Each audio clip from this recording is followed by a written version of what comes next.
My key thing is that the U.S. needs to focus on China as its key geopolitical adversary. I don't see Europe as a partner in the effort against China. I think trade-related things that we can do with them, like their car sector being wiped out by Chinese EVs, so we can maybe collaborate on that. But I don't see Germany joining the fight against China, their biggest trading partner, both ways. 1, 2, 3, 4. Hey there. Welcome to the New Rules with Alan Pence, where we help you navigate today's chaos with precision. Your host, Alan Pence, has 25 years of experience working in business and government, and he knows how the old rules have fallen apart. Each episode, we'll explore how to thrive in this new landscape by mastering the new rules while everyone else is still figuring them out. Let's dive in. All right. We are back again for another week with Tonya and I. How's San Cugat today? It's very sunny, beautiful, clear blue skies. I am in the DC suburbs in the Dagobah system, where it is always hot and humid. I feel like it's like pea soup every time you walk out the door. It's awful. But see, I think of pea soup as being soggy. It could be. I mean, it's like dark. It's not really soggy, but it's just, I don't know. Humans shouldn't live in this environment. San Cugat, beautiful. It is. It's gorgeous. And yesterday it was gorgeous, although it was really in the high 80s, a little bit too much, but it's going to get back down there. All right. It's good to hear. Good living. So how are things in the failed state of the EU? This is striking close to home, literally, huh? For me, your week's topic, Europe's slow decline. You talk a lot about that. In the German death cult that is the Euro. This is the guy who was former Italian prime minister, former president of the ECB, famously during the Euro crisis. What was that, 2011, 2012? He said that the ECB, the European Central Bank, would do whatever it takes to defend the Euro. And that kind of saved the Euro at that point, considered one of the more successful examples of jawboning by a central banker. And to be honest, I think it was, in the end, a disaster because it kept the Euro together. So he came out with a big report commissioned by the European Commission, I think. It basically laid out a couple of huge issues, which I give him credit. He definitely was pretty strong on what the problems are. But ultimately, I think the report's recommendations, one, won't be implemented, and two, even if they were implemented, wouldn't fix the problem. Well, let's go back to what are the reasons for those that don't know or don't follow. Yeah. So, I mean, I think he's seen some of the big headline kind of things are the EU hasn't produced a company in the last 50 years that's worth over $100 billion. So they do have a few companies over $100 billion in market value, but they all founded a long time ago. So the US alone has produced lots of those companies and obviously has 6 that are worth over $1 trillion, or depending on the day. So just that was like a very stark reminder of how far ahead the US has gotten. And then you compare GDP per capita levels, and the US again has pulled away. So I think around 2000, the EU average was about 90% of American. The gap is now 30%. There are some caveats there. There's under purchasing power parity, which is another way to look at it. I think a fundamentally flawed metric. It's about 17%, but I think 30 is probably a better metric. The other thing I don't know if's going on there might be like admitting a lot of Eastern countries brought down the average. So that could be part of it too. But certainly I think there's an issue. And, what I think he sort of alludes to again is, okay, one of the things I bring up is like Europeans are like, my lifestyle is great. So what's the problem? And you're in San Cugat, you're going to go out and have your subsidized lunch with your glass of wine. And yeah, it's a nice lifestyle. I think that's true. I think the problem is that as you go forward and that GDP, if it continues to drop, or relative to the US and say China and Asia, these welfare states that allow the lifestyle that is so great become unaffordable. And you can't keep up medical care, other aspects of lifestyle can't keep up. And if you don't produce any productivity, like you don't create anything in the Eurozone, you're going to be able to pay for all this stuff. So I see this war of older people in the EU. If you go to France right now, the only thing that there's a majority for in the parliament is to lower the retirement age. Okay. Macron went to the mat and got them to go from 62 to 64. He came out bloodied. Came out bloody. Already that's ridiculously young, right? Everyone's living 2 decades longer than before. And Mélenchon and Afton, probably a majority of the parliament want to move it back to 60. So that's crazy, right? They can't afford that. And if you don't have any productivity in your economy, and I think that's the other stunning statistic, is just the lack of productivity growth in the EU. I think some of that's driven by an anti-tech bias. So Draghi points out that regulations like GDPR on data privacy and now the AI Act are basically hostile to tech and will ensure that no European country leads in tech. So the AI Act, just for folks that don't know. So it's passed earlier this year. It's all these requirements on tech companies. The EU has prided itself as the regulator to the world, which in the article I say is like priding yourself on strangling kittens. Strangling kittens. I think that's the best line this week. It's not quite the perfect analogy, but it gets the point across. It's like, I don't know. I guess the analogy would be like if you're in a football game, be that American or European football, it's like taking pride in being the ref instead of the star player. That's ridiculous, right? When you get picked for teams as a kid, like when I was the youngest kid, so I always got named ref, and that was like, oh yeah, take your little ref title and go over here and stop bothering us. So that's how I feel like the EU is coming off. And the poorer the EU gets, the less relevant the tech companies are going to treat it. So I think up until now, tech companies have been willing to play along, and the EU has been able to change international regulation to an extent. I think the longer the decline continues, the more they're going to hive off the EU as a separate customer base, not bring the latest technology to them.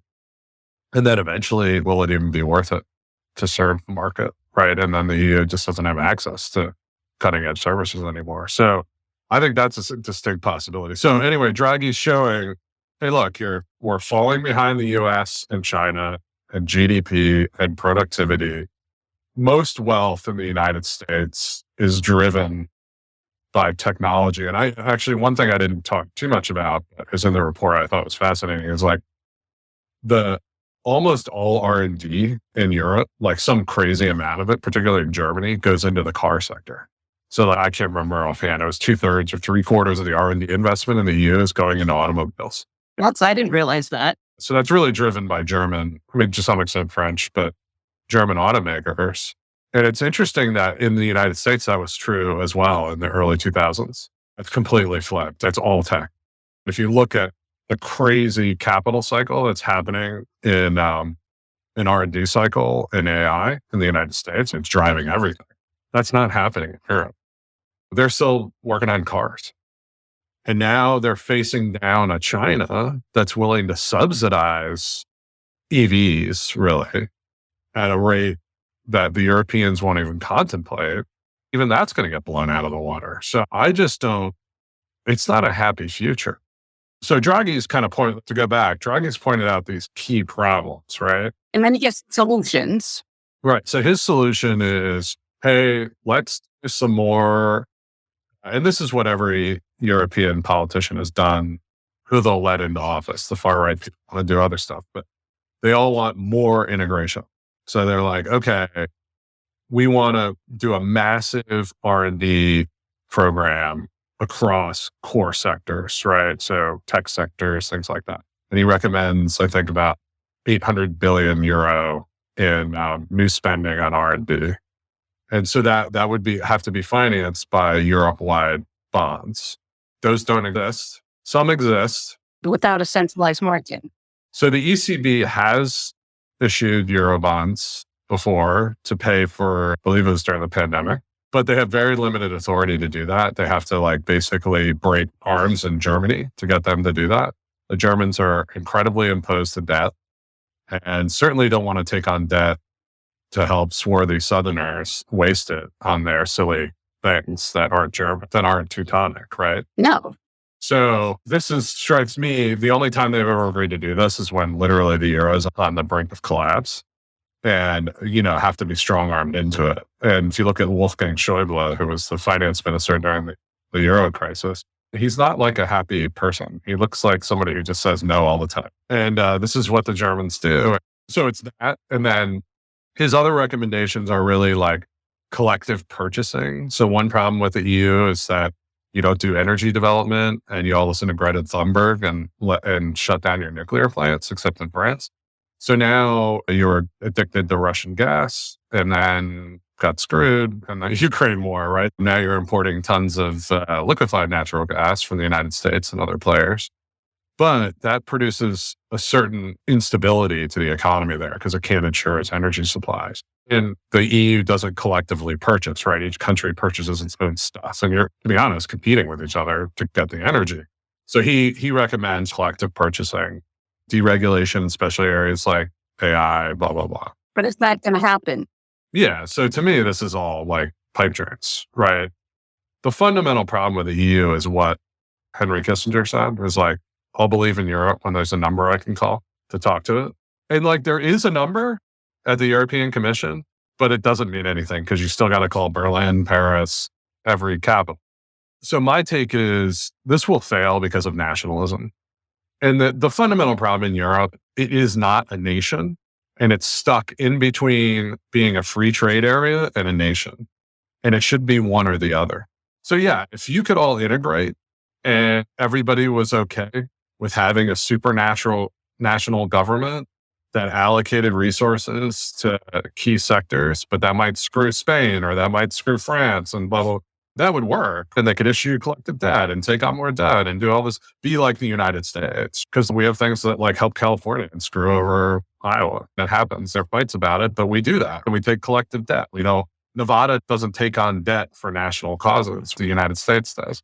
So if you could go to that, sure, but you're not going to that. These are a bunch of nations that don't trust each other beyond a certain point. Just look at the Germans. They've been taking advantage of the EU, like exporting all their products to everybody. I think the euro probably destroyed Italian manufacturing. And I'm sure I think the property bubble in Spain and the great financial crisis, 100% caused by the euro and German export. Yeah, I wouldn't disagree with that because with the euro, you can't devalue. Right. When you'd have a crisis, Spain, Italy, other countries would devalue their currencies, make their exports more attractive, and then therefore they could get out of the crisis. Now they can't do that. So now they just go out of business. And I think so that's why I call the euro a death cult, because it's destroying these countries. And Germany is benefiting from it, to be honest, I think. Although it's making everybody poorer long term, right? If you have these imbalances where Germany, they won't let anybody buy anything. They just export. It's like a national culture thing. And so who's going to buy all the stuff? It's all of you, right? And you have to buy it because they're going to force it down your throat if you don't. And I think that you'd be much better off outside the euro. So my solution is, yes, if you could go to this supranational thing and that could work, then you could become another United States to an extent. I also have a cultural issue, which I'll bring up. But I don't think that's happening. These countries still, you can't even keep Spain together barely. So I think if trying to smash all these countries together in a more perfect union is not going to happen. So I actually think you should go backwards and get rid of the euro. Decentralized, right? Keep a free trade area. And if you want free movement of people, which by the way is breaking down as we speak, it's not happening. I just think the modern challenges of the new rules are going to just cut holes through the EU time after time. And it's particularly the euro and then the EU. And the more that you create these supranational regulations like the Act and GDPR, those are just destructive. What I would allow is everyone to decentralize, go back, have a free trade area, right? Have some policy coordination. The collective purchasing, sure, give it a shot. What I would do is fucking develop some energy, right? Build some nuclear plants, frack. The United States is way more secure. England has tons of gas, and I'm sure everybody does if they really look for it. Not everybody, but a bunch of people do. Stop the green movement craziness. To me, the euro is what would have happened to the United States if we didn't have flyover states. It's like these elites, because in my view, Paris, I think this is indisputable, to be honest. I think Paris and London have far more control over their nations than Washington, D.C. does. Oh, I would agree with that. Yeah. So the elites that are concentrated in these mega cities in Europe tend to control their countries much more strongly than the United States government controls the country. And as a result, they were able, in this great time in the post-Cold War world where they were defended by the United States and there was no real adversary anyway, the U.S. kept markets open all over the world for Europe and they thrived, right? And in doing that, that allowed them to indulge these insane virtue projects with like decarbonizing the entire German economy with solar. Fucking sun doesn't come out in Germany. It's dark. That's why they look like this. It's not realistic. That's why you can say this. That's right. That's right. Yeah. My people come from up by the Baltic Sea where you had to crack through the tundra with your plow and like. Right. So anyway, I think they got involved. And then we can be anti-tech. We can have these quixotic like virtue signaling campaigns about how evil Google is for God knows what reason, and basically deny the modern world. And then we can all retire and play boule and drink pastis at 60 years old. That doesn't sound bad either. Doesn't sound bad, but it's not a good strategy because eventually you're too poor to play boule and you're going to have to go back to work. Well, you make that point, or was it one of Draghi's solutions? He says you need to increase productivity, but a European model would be we need to increase productivity and have social inclusion. And if you can't have it all, that would be great because we have a lot of inequality in the States, right? Right. So he says, yeah, like we want more entrepreneurship. We want to embrace these tech areas. So first of all, we'd be getting rid of the regulation, but then also like having a startup culture and tech innovation culture without any inequality or displacement. Okay, so those two things don't go together. I want to eat French fries all day long and not get fat. That's not going to happen. I do think that there's so this goes to the cultural issue I was talking about. I think one, European countries, or let's just face it, obviously with differing levels, are relatively hostile to immigrants. And they have a very hard time integrating them into their culture. You can say that's good or bad, but it is what it is. So first of all, you're running out of workers. And I don't know, last time I checked, you need a worker to have productivity because it's labor plus materials or technology. So demographics are terrible. And obviously it's not the same throughout the continent. Right. And then importing a bunch of workers from North Africa does not work culturally there, right? So maybe you could, I don't know, if you can get the people crossing the border in the United States to come over, maybe that's more palatable to Europeans, but I don't know. Doesn't seem like that's going to work either. So you can't integrate new workers very well without a lot of social interest. And then you have cultures where, quite frankly, the big companies in Europe are a lot closer to the government than they are in the United States, right? And these companies have been around forever and they have a lot, even though they get condemned a lot more by the people, there's a pretty cozy relationship. Like France tends to have these national champions where they want this company, not a sector, but a bunch of companies in a sector, like Renault, to do well. What's an example? Airbus, those kind of companies that are big, old line. Volkswagen in Germany. Yeah, Germany's Volkswagen, Daimler, all the big companies, car companies. And you have this Mittelstand in Germany, which is all the sort of like family-owned, mid-sized companies that make weird stuff that goes into other stuff. They make like lasers for optics and stuff like that. So they're very good at that. But these are very staid kind of areas and they have tight relationships with the government. And so they're not going to get disrupted.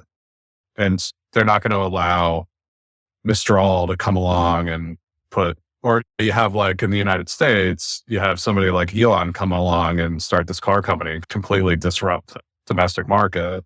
They're going to tend to not want to have that happen, right? They're going to want to keep Renault. They're going to want Renault to do it or keep Renault in place. So culturally, I think there's this conservatism and continuity factor. There's a real problem with inequality. I think that there's inequality in Europe too, but it's nowhere near as bad as it is in the States. And it's not tolerable there as the way it is here. And you don't get innovation without inequality. But what do you say to that? Good thing, a bad thing? Look, if you want to be richer in the long term, you need inequality. That's just the way it goes. And like Europe could live off of, Europe had a 50-year run after World War II where things were destroyed and they were underinvested, right? 2 wars. And that was a good run.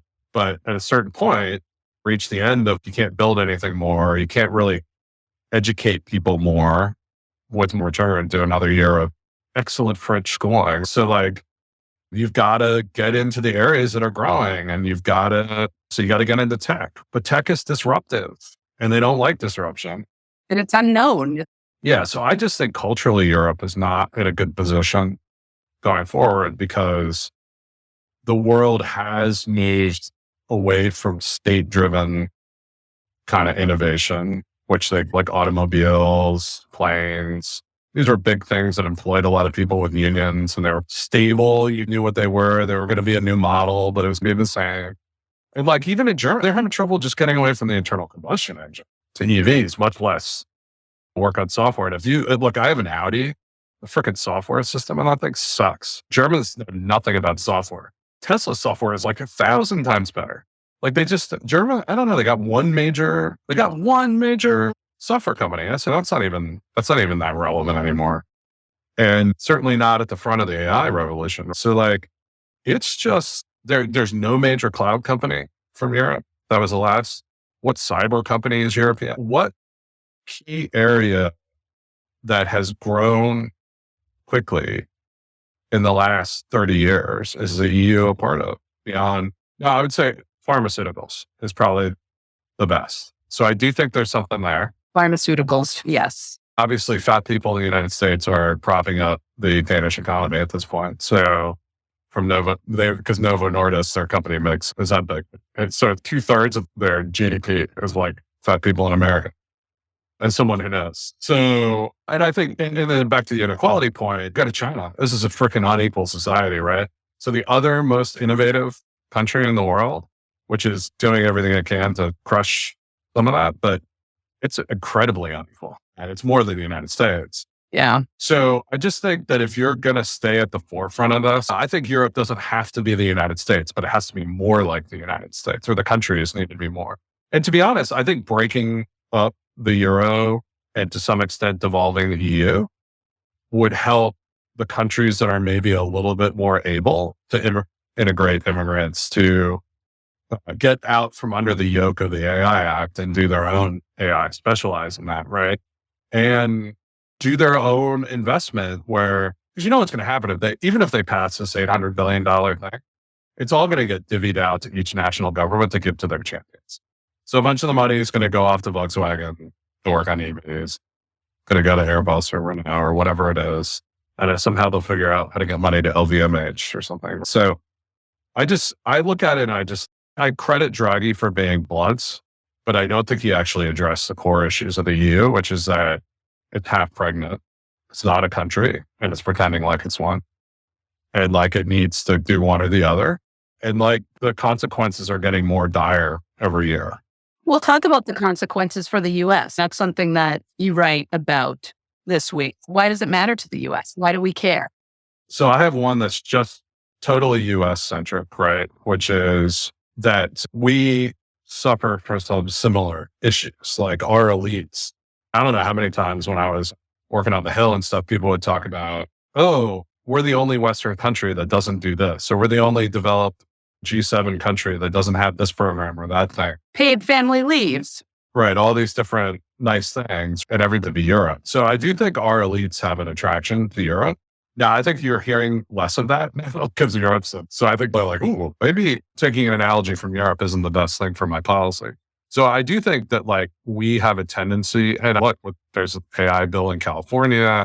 Biden has his executive order, and they want to clamp down on AI too. It's crazy to me. They want to clamp down on a technology that has done nothing so far. They want to give me a break. Pre-regulate. Yeah, you don't have a lot of that. AI is math plus data. Regulating that, there will be a day when you can regulate it, but not now. But I do think there's going to be a huge fight in the United States. There's going to be court cases, and like we will probably avoid the worst of it. But that's because of our flyover country, our electoral college, and all the things that progressives hate. That's what's saving us from going down the path of Europe, I think. So from a very nationalistic standpoint, I think, hey, it's a warning sign. Don't be like those people. So that's the first thing. But then when I'm a little more like less just my partisan, political, national. I think, look, this country, these countries, this area is culturally important in the United States. So it will stay that way. There's still 450 million people who live there, right? They're incredibly educated. They're incredibly productive people. And I think it's tragedy to see their collective efforts wasted for the benefit they could have for humanity. And so hopefully, I hope Europe does better than I think it's going to do. As a partner, you said something like that there are partners. When it comes down to dealing with China, are they really going to be, how much of a partner will they be? Will be some backdoor deals. My key thing is that the U.S. needs to focus on China as its key geopolitical adversary. Russia's really not that important. Nobody else is that important to us. And I don't see Europe as a partner in the effort against China. I think trade-related things that we can do with them, like they don't like their car sector being wiped out by Chinese EVs. So we can maybe collaborate on that. But I don't see Germany joining fight against China, their biggest trading partner, both ways. And plus, what's Germany worth? It doesn't have any military capability. So maybe France, England, the UK might back us up. But come on, I mean, if I were a UK citizen, I'm like, why are we off in East Asia worrying about US interests when we've got a huge problem here, right? So I do see some trade collaboration as a partner potentially with the EU, but in the long term, Europe really stands to benefit as being in between the United States and China, and doesn't culturally, they'll be aligned with us and probably on some issues. But I don't see them as I don't see NATO as a key partner in our coalition against China. It's not going to be a factor, right? That has changed. And I think that the Americans just can't get out of this World War II, Cold War mindset. Like, I know all these diplomats, of course you want to be posted in Paris and Rome and Berlin because it's so much nicer. But these places aren't relevant to the United States the way they used to be. And I'm firmly against our intervention in Ukraine because it's not really important for us. Russia is not really that much of a threat. The EU is not the prize it was, right? And so I'll write about this later, but I do think, Russia can't even occupy all of Ukraine. It doesn't have enough soldiers. So like the idea that it would somehow attack NATO is just ludicrous to me. But are the fears real that it would? They can't even take the Donbass, for God's sakes, like much less Poland. No, I meant, are people really fearful in the US? I don't really think so. And I think the Europeans aren't that fearful either. By the way, charts coming out today about the massive increase in trade between Germany and Kyrgyzstan. I wonder what that's about. A country that borders Russia. Huh. And then the German chancellor cutting a deal saying, oh, our support for Ukraine ends next year. Wow, what a partner. So we're over there like fighting in this place that is really not all that relevant to us. And then Germany's like, yeah, we're just going to keep trading with them and not support the effort. So what are we doing over there? I just don't get it. Anyway, we got to get out of that because it's not important to us. And we need to be over focusing on China. And who do we need to work on with China? That's Japan, Philippines, South Korea, Australia, Vietnam, India. These are the places where U.S. diplomats need to be, not in frickin' Paris and Berlin, Rome. We don't need anything. And I'm sorry that's harsh, but it is the truth. So I do not see U.S. foreign policy. Strategic interests are not in Europe. And I think that's going to be the story of the next couple of decades. Everybody hates Trump, but I think he probably broke the dam on NATO, particularly. End of NATO. But I think NATO is going to become less and less important in the United States as we go. And to be honest, we just don't have the capability. Look, we can't even supply the Ukrainians at this point. We're running out of ammunition. So if we got to face down China and make a choice, the choice is easy. What are we doing? I think our foreign policy and military elites are addicted to this. Like we get to rule the world. No, we don't have the capability. Everybody else is too powerful now. We've got to prioritize, and prioritization is Asia, not Europe. So I think overall, this is a story. This is a new rules. And like, I'm actually looking for a German compound word you might not like it, but it's true. So don't blame me. It's not like I want it to be this way. It's just what it is. And I'm telling you the truth. You're saying it. Germans have those things where they put two Barfignugan or whatever. They put two words together and it has this beautiful meaning. I need one of those German words for this. Do you speak German, Ellen? Not at all. I can do a good German accent sometimes, but my people left in the early 1700s. So my claim to German ancestry is getting more and more dim as the generations go by, but the name's still there. That is true. enough about me crapping on Europe. I love going there. Hey, look, no one loves going to San Cugat or Lucca or Montepulciano more than I do. But is Europe just becoming a museum and a playground for Americans who make more money? If you go to Barcelona, that's what you'd think. Look, you have all these protests against tourists. That's what's happening. The dollar's strong. The U.S. economy is way bigger. I don't know. Interesting. New roadmap. Send your hate mail to Tonya. She's a European on this call, so not me. You'll have to keep calling. It's like calling the European Union. You're going to get passed over to somebody else. Henry Kissinger's got some great quotes. I remember he was talking, I saw something today. This commentator was talking about this war between the president of the European Commission, Ursula von der Leyen, and Thierry Breton or something, who's one of her ministers that are fighting, a French and German. He's like, Kissinger's quote was about the Iran-Iraq war. He was like, it's too bad that they both can't lose. I love that quote. That's what he was saying about these two officials. He's like, they both suck. It's too bad they both can't lose this fight. That's a good one. Yeah, he's good. What are we talking about next? You had some other interesting things to say on Wednesday. He talked about Bob Elliott. Who is Bob Elliott? Bob Elliott is the former chief investment officer. He was former chief investment officer of the largest hedge fund in the world, Bridgewater Associates, started by the famous Ray Dalio, who's now a conspiracy theorist. He's super successful. He's not a conspiracy theorist. I disagree with his view of where we're going, but we can talk about that in another one. And Bob wrote about the AI bubble, right? I thought it was really interesting. People ask whether we're in an AI bubble right now. They have reports of OpenAI is going for a fundraising round at $150 billion.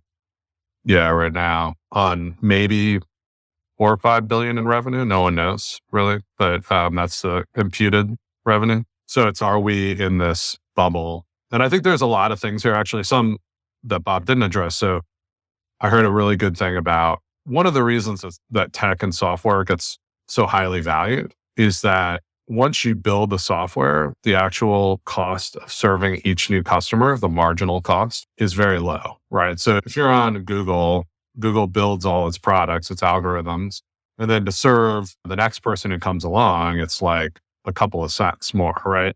And so their margins are really high. So software companies tend to have gross margins. So that's revenue minus variable costs of 70 to 90% or more, right? So that's hugely valuable. And then the question is, will AI get to that? Because the actual cost of giving you the answer, it's called inference, right? So when there are two big costs, one is training the model. So that's what the companies do with all these people. And they do human feedback training and all this stuff. And you have to use a bunch of chips and NVIDIA chips and stuff to train the model. But then every time you query ChatGPT or Perplexity or whoever, Anthropic, Claude, it's called inference.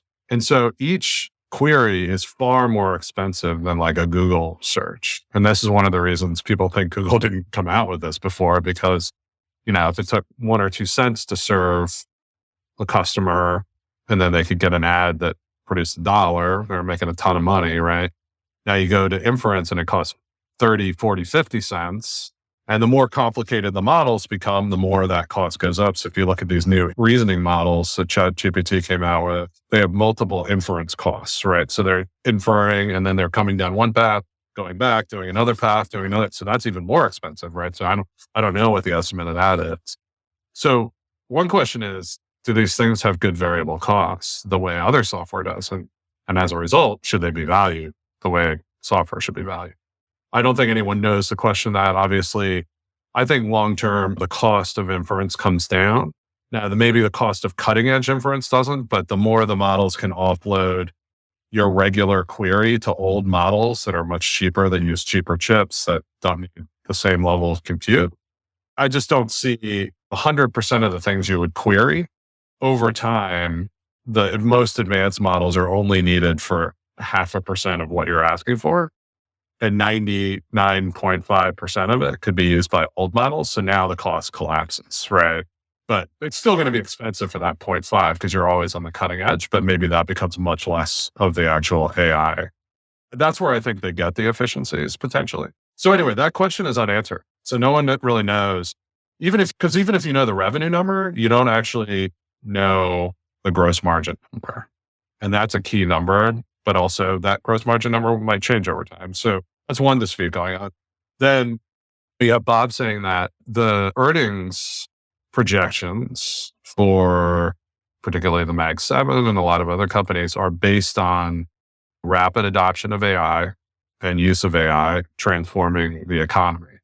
And so his point is like those earnings projections are already baked in to Wall Street expectations. And the stocks are valued based on that happening to a certain extent.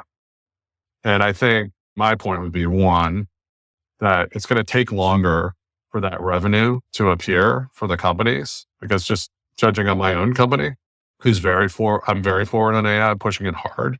It is hard to get it integrated into the day-to-day of our company. It's going to take a long time for the products we use, like our HR software, to really incorporate AI functionality. Right now, it's a totally different system, use something else and try to make it work.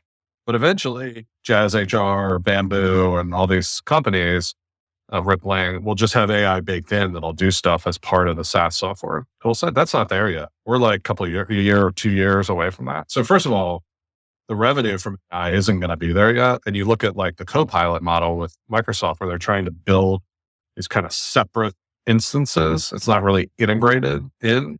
That's not working very well. The adoption is low on that. So I'm not familiar with that. Microsoft Copilot is like ChatGPT kind of stuck into PowerPoint, but it's a separate subscription and it's not really integrated. Yeah. So anyway, we can talk more about that. So first of all, I think there's definitely like an adoption problem. And so even though revenue is growing very quickly at OpenAI, I think the sector as a whole is probably not seeing the full like adoption curve come and the revenue really come yet. So that's going to take a little longer.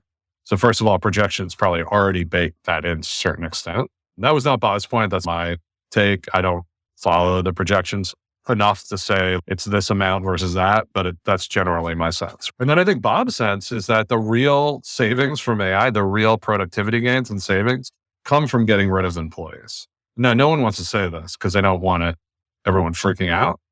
But the reality is like, you're going to save money by using AI by not hiring someone or getting rid of it. I don't need my XYZ department anymore because the AI does it for me.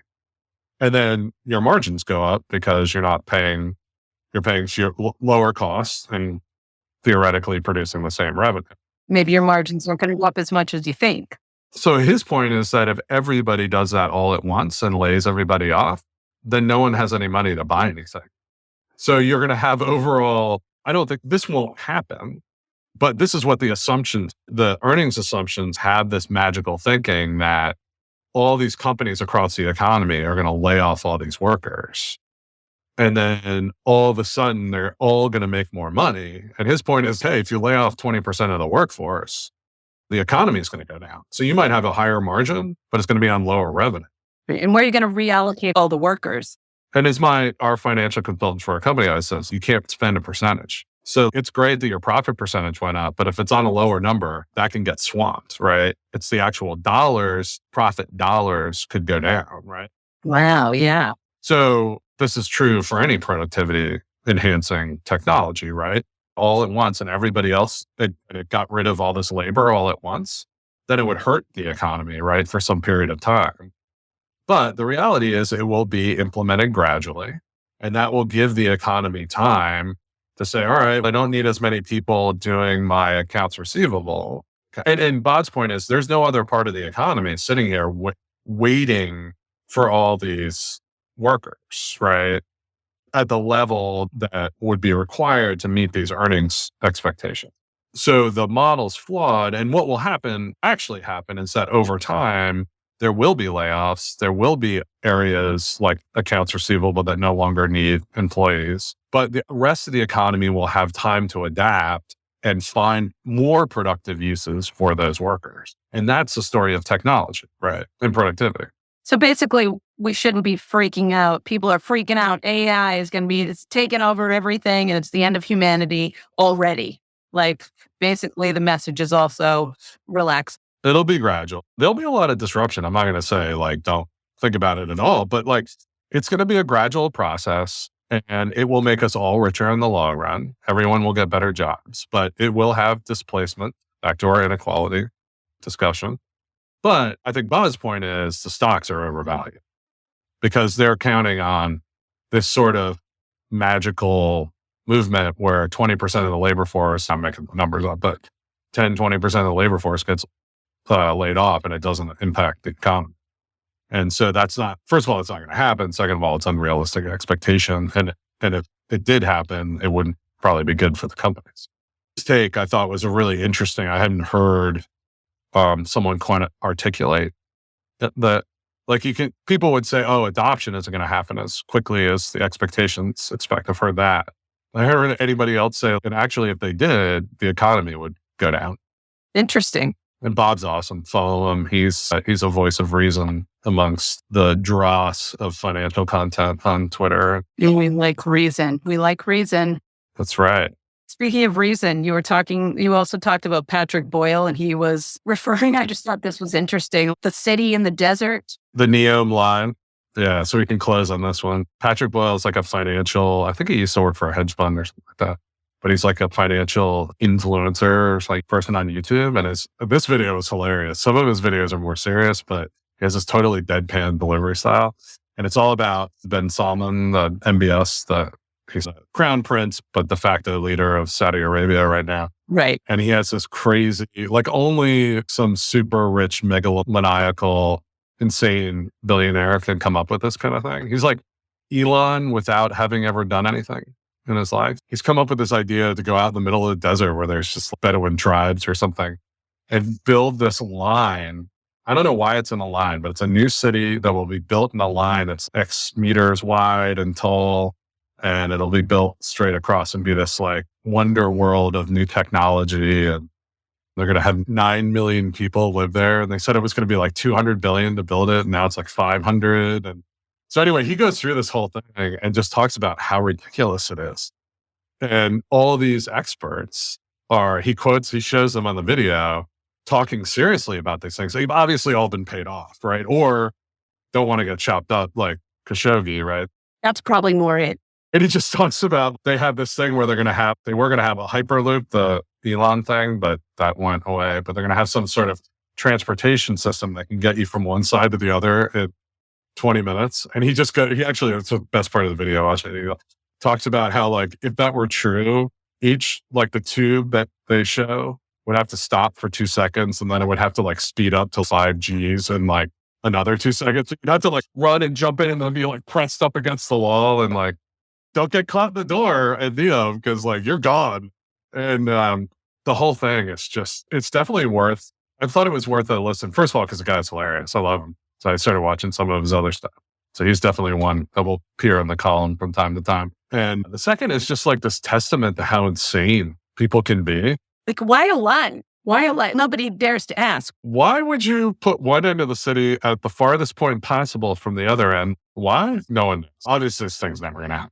This thing's never going to happen. They're just going to pour billions into the desert. But it shows you why having no opposition in your country can be a bad thing. Anyway, poor MBS. Hope someday he gets his city, but we can hope. Yeah, he's gonna have to chop up a lot more people for that to happen. So he's gonna have to put the thumb screws into people at the Ritz-Carlton for a lot more times than he already has to get Neom built. Excellent. That's it for this week. On that note, thumb screws and all. That's right. Go out into the post-apocalyptic hellscape that is San Cugat. After this conversation, you walk out and you're like, all right, this guy's full of shit. Like, this place is awesome. Oh, the tragedy of having my beautiful Albarino with lunch.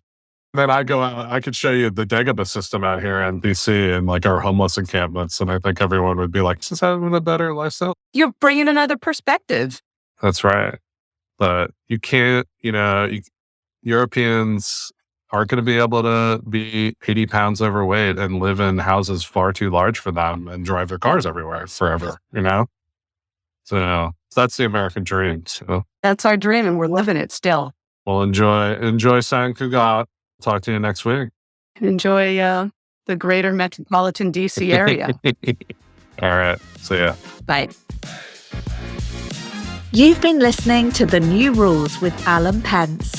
For more insights on mastering the new game, follow @apence That's APENTZ on X. And make sure to subscribe to the podcast so you don't miss a single episode. Thanks for tuning in. And remember, in today's world, you don't follow the rules, you write them.